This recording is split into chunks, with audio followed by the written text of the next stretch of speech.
Photographers आ रहे थे तो मैंने कहा मैं थोड़ा ऊंचा हो जाता हूँ ताकि आप तक मैं पहुँच सकूँ।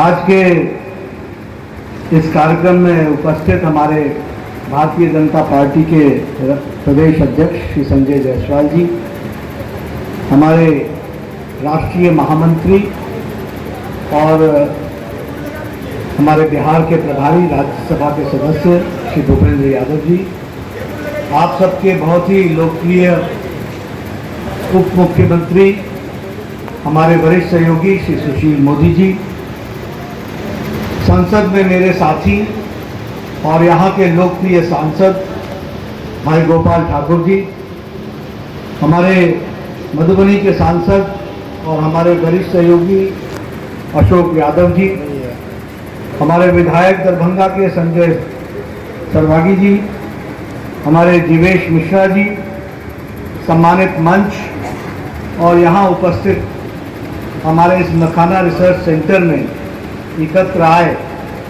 सभी मखाना और मत्स्य मछली पालन से जुड़े हुए हमारे सभी किसान भाई, वरिष्ठ सहयोगीगण, मेरा ये सौभाग्य है कि मुझे आज अपने इस मखाना रिसर्च इंस्टीट्यूट में आने का सौभाग्य मिला है और आप सबके दर्शन करने का मौका मिला है। इच्छा तो मेरी थी कि मैं आप सबकी लंबी तकरीर भी सुनूं, बात भी सुनूं और आप सबके द्वारा जो जमीनी स्तर पर कार्य हो रहा है उसके बारे में भी जानकारी हासिल करूं। लेकिन कुछ समय के अभाव में कार्यक्रम ज़्यादा रख लिए और आप सब लोग जगह जगह पर इतना स्वागत करते हैं कि कुछ समय उसमें भी जाता है, इसलिए विलम्ब हो गया तो आपको बोलने का मौका कम मिला। लेकिन मैं आपके लिखित प्रतिवेदन कोई आएगा तो उसको ज़रूर ध्यान में रखूंगा। जिन 2-3 वक्ताओं ने अभी मेरे सामने बोला कि बदलाव की किरण, आशा की किरण और परिवर्तन की किरण उनको दिखी है, तो श्रीमान नरेंद्र मोदी जी के भारत के प्रधानमंत्री बनने के बाद ये उनका पहला उद्बोधन था। और उसके बाद उन्होंने कैसे मखाना और मत्स्य का काम आगे बढ़ा है उसकी भी उन्होंने चर्चा की और कुछ जो काम होने हैं उसके बारे में भी चर्चा की। आपको बताना चाहता हूं कि प्रधानमंत्री मोदी जी के नेतृत्व में आत्मनिर्भर भारत बन रहा है, तो नीतीश जी ने भी तय किया और सुशील मोदी जी ने भी तय किया कि उस आत्मनिर्भर भारत का आत्मनिर्भर बिहार भी होगा। इस बात को हम लोगों ने चिंता की और इस सपना को साकार करना है। और जब हम बिहार को आत्मनिर्भर करने की बात करते हैं तो मखाना, जो कि देश में 90% अगर कहीं पैदा होता है तो वो बिहार की धरती पर पैदा होता है, ये हमको और उसमें भी उस 90% में 80% कहीं होता है तो वो मिथिला की धरती पर होता है। आपके शब्द, आपकी बात को मैंने अच्छे वकील के रूप में रखा, इसलिए फिर चाहे वो मधुबनी हो, दरभंगा हो, सुपौल हो, अररिया हो, कटिहार हो, हमारे समस्तीपुर हो, सभी स्थानों में लगभग 600 करोड़ रुपए का व्यापार हो, 600 करोड़ रुपीस का व्यापार होता है। हमारी कोशिश है कि हम इसको आगे बढ़ाएं और इसके आगे बढ़ाने में बिहार के लोगों को और किसानों को आगे आना पड़ेगा। किसी भी इंडस्ट्री को चलने के लिए किन बातों की आवश्यकता होगी?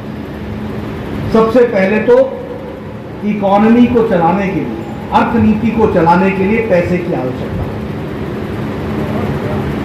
दूसरा, इंफ्रास्ट्रक्चर की जरूरत है,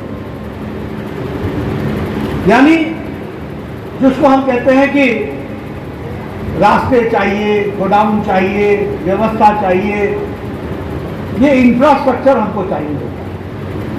और तीसरी बात, हमको टेक्नोलॉजी चाहिए।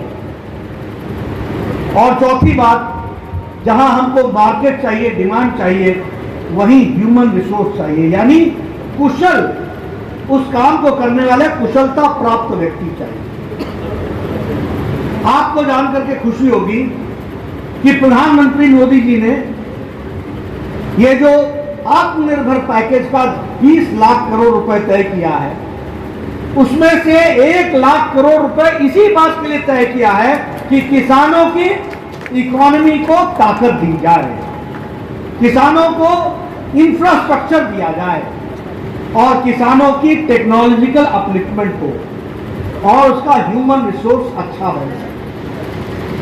अब मेरा आप सबसे निवेदन है कि मोदी जी ने अगर 1 लाख करोड़ रुपए किसानों को दिया है, तो हम लोग फार्मर्स प्रोड्यूसर्स ऑर्गेनाइजेशन FPO, किसान समूह, जो किसान उत्पादक समूह है, उसमें हम लोगों को भागीदारी करनी चाहिए और आपके गांव में, आपके इलाके में इकोनॉमी को चलाने के लिए, टेक्नोलॉजी को लाने के लिए, प्रशिक्षण करने के लिए, स्टोरेज करने के लिए, इंफ्रास्ट्रक्चर खड़ा करने के लिए, कोल्ड स्टोरेज खड़ा करने के लिए वो FPO अपना अपना प्रपोजल दें। और मैं आपको विश्वास दिलाता हूं कि नीतीश कुमार जी के नेतृत्व में और माननीय मोदी जी के आशीर्वाद से वो सारी चीजें गांव में उपलब्ध होंगी। इस बात को हमको ध्यान रखना है और इसीलिए मैं आपसे निवेदन करने आया हूं। 10,000 करोड़ रुपए रखा गया है सिर्फ ये जो छोटे उद्योग बनेंगे उसके वैल्यू एडिशन के लिए। 20,000 करोड़ रुपए रखा गया है कि ये जो मार्केट से लिंक करना है किसान के उत्पाद को, इसमें जहां जहां दिक्कत आती है और उसमें जो जो खर्च होना है उसके लिए 20,000 करोड़ रुपए रखा गया है। ये आप समझिए। इसलिए अब आपके पहले आप क्या कहते थे, कोई सुनता नहीं है, कोई सुनता नहीं है, बोले तो बोले किसको, कहां से आएगा पैसा। आज हम आपको बता रहे हैं कि मोदी जी ने 1 लाख करोड़ रुपए दिया है किसानों के इस विकास के लिए, 20,000 करोड़ रुपए दिया है छोटे छोटे उद्योगों के लिए। और वो छोटे छोटे उद्योग अपना वैल्यू एडिशन कैसे कर सकते हैं, पैकेजिंग कैसे कर सकते हैं, GI टैग कैसे लगा सकते हैं, इसकी उसने चिंता की है। और 10,000 करोड़ रुपए दिया गया है इंफ्रास्ट्रक्चर। तो मेरा निवेदन है कि हम इसका लाभ उठाएं, इसका उपयोग करें। 1 टन मखाने पर 5 लोगों को रोजगार मिलता है। 20,000 टन पर लगभग 1 लाख लोगों को रोजगार मिलता है। और जब 2 लाख टन मखाना आप पैदा करते हैं तो 2 लाख लोगों को 10 लाख लोगों को रोजगार मिलता है। इसलिए मखाना अपने आप में बिहार की तस्वीर बदलने की ताकत रखता है। इस बात को हमको समझना चाहिए। मुझे खुशी हुई, मोदी जी ने अलग विभाग बना दिया। 20,000 करोड़ रुपए सिर्फ मत्स्य, और वो भी समुद्री मछली नहीं, नदी की मछली, फिर चाहे तालाब, पोखर, फिर चाहे गंगा, सोम, गंडक, बूढ़ी गंडक, इन सब में जहां भी मछली होती है, सबके उत्पादन के लिए 20,000 करोड़ रुपए अलग से रखे गए। वहां भी मैं ये कहूंगा कि आप समूह बनाइए, फार्मर्स का ग्रुप बनाइए, मछुआरों का ग्रुप बनाइए, मछली के व्यवसाय से जुड़े हुए लोगों का एक संगठन बनाइए और अपनी योजना को आप ले जाएं। और इसमें तो पैकेजिंग से लेकर के, उसकी टैलिंग से लेकर के, उसको किस तरीके से लंबे समय तक बचाया जा सकता है, उसकी भी व्यवस्था करने का इंतजाम है, वैल्यू एडिशन करने का इंतजाम है। आप बिहार को सेल्फ सफिशिएंट आप बना रहे हैं, लेकिन बिहार मछली दूसरे प्रदेशों को और दुनिया को देगा, ये ताकत भी रखती है। इसको भी आपको समझना चाहिए। इसलिए मैं आप सबसे ये जरूर कहना चाहूंगा कि आप पूरी ताकत से इसमें लगे और इन सब चीज़ों को आप आगे बढ़ाएंगे, ऐसा मेरा विश्वास है। मित्रों, मैं बिहार से संबंध रखता हूं और बड़े लंबे समय तक हमने सुना है कि पूछे कहाँ जाए, केकरा आगे बोली, कोई सुनने वाला नहीं। ये हमने भाषा सुनी, ये हमने बचपन काल में ये भाषा सुनी, केकरा आगे बोली, कहा हुई हमारे, ये सब सुना है। लेकिन आज जब मैं आता हूं तो मैं ये कह सकता हूं कि आपके सुनने वाले नरेंद्र मोदी हैं, इस बात को हम गौरव के साथ कह सकते हैं। आप कल्पना कर सकते हैं, मैं आज यहां आ रहा हूं और मेरे पहले भारत के उड्डयन मंत्री आपके यहां आए। कभी सोचा था कि उड्डयन मंत्री आकर के दरभंगा में इंस्पेक्शन करेगा? भाई साहब याद रखिएगा, ये जो उंगली है ना, ये बहुत महत्वपूर्ण है। ये कमल पर दबती है तो उड्डयन मंत्री पहुंचता है, ये बात समझनी चाहिए। इधर उधर दब गई ना तो खाने राम और घाने राम, तो फिर समझते हैं ना क्या होता है, फिर वही कहे पूछिए हमारे। आप समझिए, मैं यहां जब आया हूं, ये गोपाल बाबू है, छोड़ते नहीं हमको। हमने कहा संसद में मेरे साथी है, मैंने सोचा अब तो हमको छोड़ देंगे, छोड़ते नहीं है। हमारे एम्स के की भाई all India institute of medical sciences Darbhanga को दिया गया है। ये बात आप ध्यान में रख लीजिए, वहां बनेगा, अच्छा बनेगा, एक भव्य इमारत के साथ बनेगा, ये हमको ध्यान में रखना। और ये सब कैसे संभव हुआ?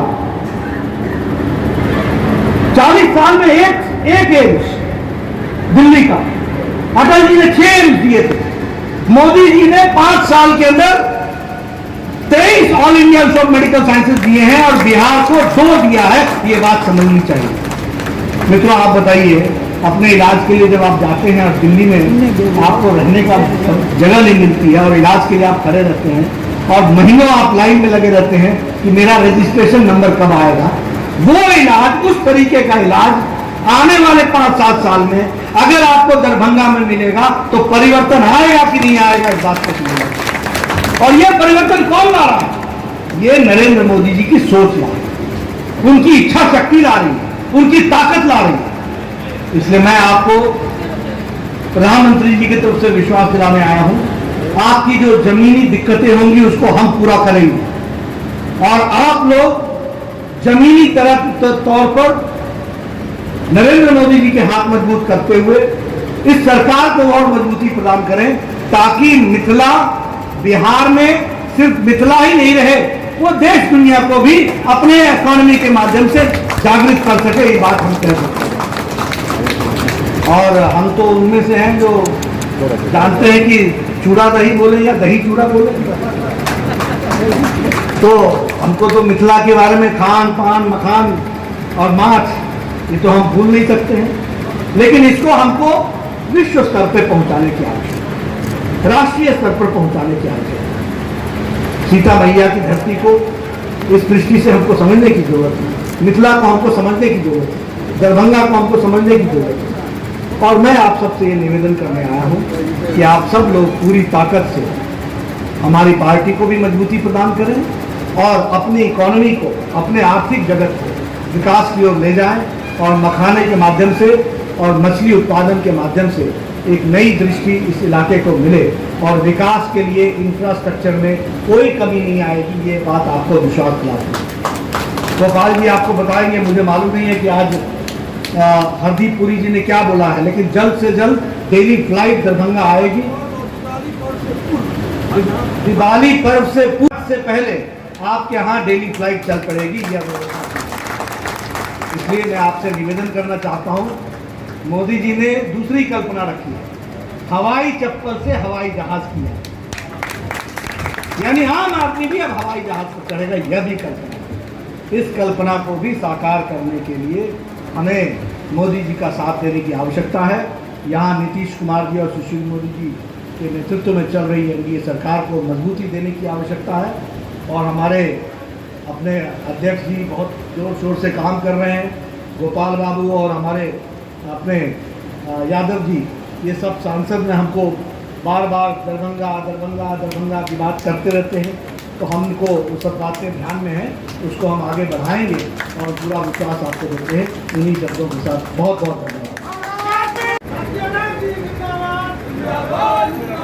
बहुत धन्यवाद राष्ट्रीय अध्यक्ष जी, आपके मार्गदर्शन से सभी मिथिलावासी श्री गोपाल जी ठाकुर दरभंगा के माननीय सांसद जी